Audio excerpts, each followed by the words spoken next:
Saya sama sekali tidak percaya bahwa para Habib yang ada di NKRI ini mereka keturunan Nabi Muhammad Sallallahu Alaihi Wasallam. Demi Allah, saya tidak percaya bahwasannya selama saya dekat dengan para habaib, dari Habib-Habib yang baik hingga Habib-Habib yang nakal. Kenapa sebabnya? Banyak para habaib juga yang hamil di luar nikah. Demi Allah, saya pernah mengurusi anak habaib dari marganya Al-Hamid yang bertepatan di daerah Tangerang. Mungkin saat ini anak itu sudah dewasa, saya yang memberikan susunya, hingga ibunya pun terlantar, tidak ada yang menafkahinya. Dan kedua, banyak para habaib yang meminta para pedagang-pedagang kecil gitu ya, dengan menakut-nakuti neraka, maupun yang tidak cinta habaib menurut mereka masuk neraka. Dan juga banyak para habaib yang meminta kepada para kiai, para ustadz maupun para pekerja, pengusaha dengan alasan meminta sumbangan untuk biaya anak yatim. Karena demi Allah, saya sudah mengikutinya dari Habib-Habib yang nakal hingga Habib-Habib yang baik. Selebihnya itulah yang saya ketahui. Sesungguhnya bahwa Habib yang ada di NKRI itu sama selayaknya manusia biasa seperti kita, keturunan Nabi Adam. Ada yang baik dan juga ada yang jahat, ada yang soleh dan juga ada yang tidak soleh. Itulah.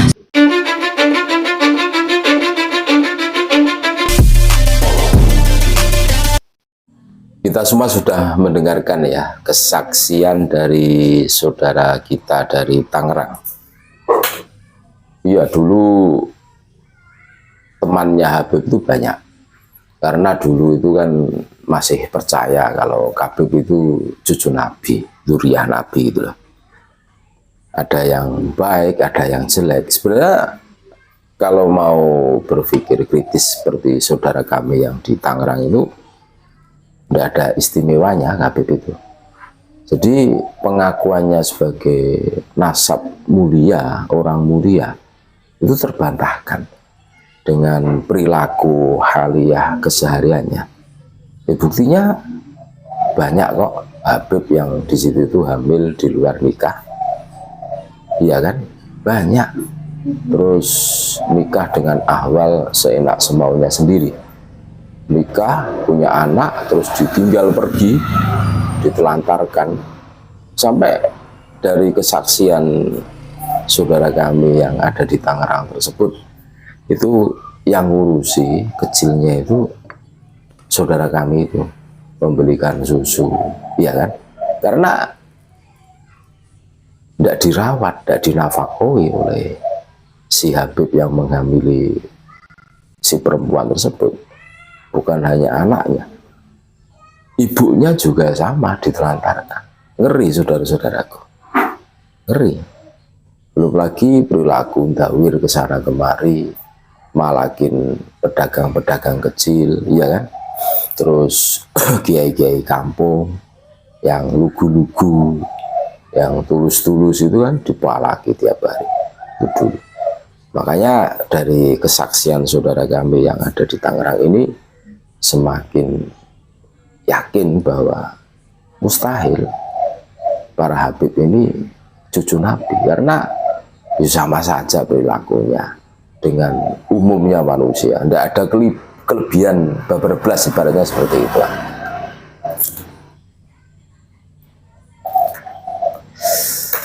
Kalau memang di dalam tubuhnya itu ada darah Nabi, ya minimal perilakunya itu tidak nemen gitu loh, justru tambah tidak karu-karuan gitu kan. Jadi arogannya terus ngawurnya itu wah luar biasa. Ini terjadi di mana-mana. Makanya kalau kami mengatakan oknum, ya salah sih. Hampir rata-rata kok seperti itu kan. Bahkan ada seorang Habib yang di situ nikah dengan ahwal, terus punya anak 2 kan, ditinggal sampai kecil sampai besar. Sekarang itu anaknya itu nggak tahu bapaknya itu berada di mana, masih hidupkah si Habib itu, atau sudah matikah kan gitu kan. Dan ibunya meninggal, ibunya itu meninggal dan diurusi oleh neneknya yang sudah usia tua kan, jualan itu daun itu. Ini ngeri saudara-saudaraku. Apakah, pertanyaannya, apakah pantas keturunan Nabi perilakunya kok wah serendah itu kan?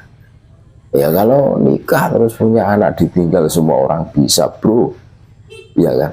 Akan tetapi tanggung jawab kita kepada anak istri kita itu apa, ya kan? Kalau nikah di sini terus punya anak ditinggal terus pindah ke daerah lahir kabur nikah lagi, pindah lagi punya anak pindah lagi, semua orang bisa.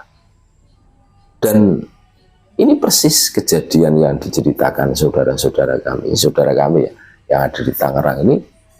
Kami juga tahu di daerah kami juga ada seperti itu.